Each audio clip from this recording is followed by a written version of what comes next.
बनारस, भगवान शंकर का शहर बनारस।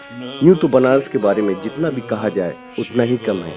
यहाँ की प्राचीन और पौराणिक धरोहर के बारे में अगर हम जानने की कोशिश करें तो हर धरोहर हमें किसी न किसी काल में ले जाकर ईश्वर के अस्तित्व का बोध कराती है। इसीलिए तो बनारस को 7 वार में 9 त्योहारों वाला शहर कहा जाता है।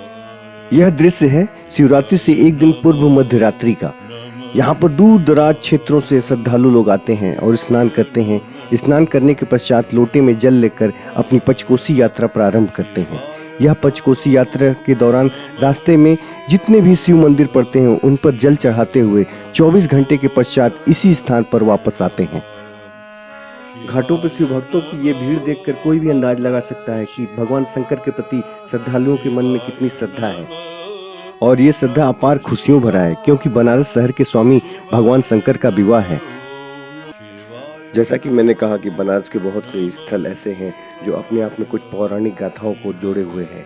ऐसा ही एक स्थान है अलवर मंदिर के नीचे मणिकर्णिका चक्र पुष्करणी कुंड। इस कुंड के बारे में कहा जाता है कि यह कुंड भगवान विष्णु के चक्र द्वारा स्थापित किया गया है और इसी कुंड में भगवान शिव और पार्वती ने स्नान किया था।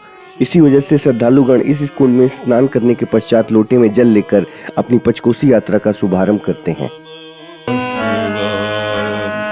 शिवाय नमो नमः शिवाय, शिवाय नमो नमः शिवाय। यह कुंड गंगा नदी से ठीक सटा हुआ है, किंतु अपने जल का स्रोत यह कुंड स्वयं है, क्योंकि इस कुंड के गर्भ में एक गौमुख है जो इस कुंड के जल का मुख्य स्रोत है, जहां से निरंतर जल निकलता रहता है। गंगा नदी से सटे होने की वजह से इस कुंड में प्रतिवर्ष बाढ़ की वजह से मट्टियां भर जाती हैं, जिसे कुंड के मुख्य पुरोहित श्री जैननाथ दुबे जी उर्फ बब्बू महाराज जी द्वारा साफ सफाई करवाकर इसे पूर्णतः उस स्थिति में किया जाता है ताकि श्रद्धालु यहाँ पर आके स्नान कर सकें। शिवरात्रि के इस पावन पर्व की वजह से श्रद्धालुओं को किसी भी तरीके की कोई परेशानी न हो, इसलिए कुंड की आज विशेष तौर से सफाई की गई है। साथ ही किसी भी प्रकार की कोई अप्रिय घटना न घटित हो, इसकी वजह से क्षेत्रीय थाने के अधिकारीगण स्वयं यहाँ उपस्थित रहकर दूर से इस कुंड की निगरानी करते हैं ताकि किसी भी प्रकार की कोई अप्रिय घटना घटित न हो।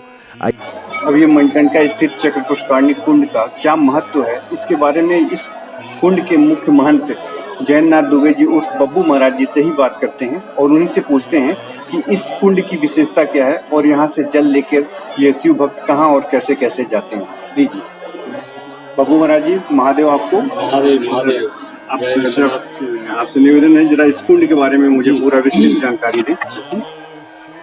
जय विश्वनाथ, जय मणिकर्णिका।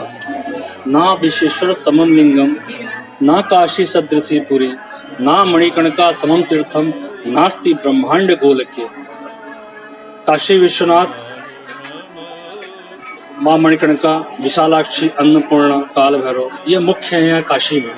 और इसमें भी अति प्राचीन है अनादि माँ मणिकर्णिका चक्र पुष्करणी कुंड, जहाँ साक्षात भगवान विष्णु ने तपस्या कर अपने चक्र के द्वारा इस कुंड का स्थापना किया।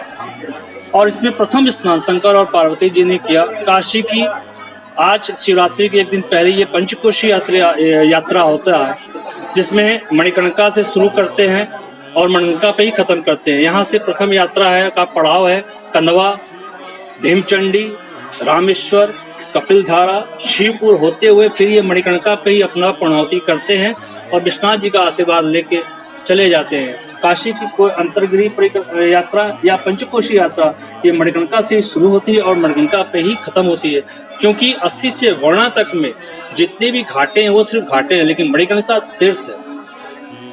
बहुत बहुत धन्यवाद बब्बू महाराज जी, धन्यवाद। आपका ये बहुत ही सराहनीय कार्य है। आपने यहाँ पर प्रशासन की मदद से। तो ये था मणिकर्णिका चक्र पुष्करणी कुंड का एक संक्षिप्त विवरण। आशा है आपको पसंद आएगा। हर हर महादेव। नमः शिवाय, शिवाय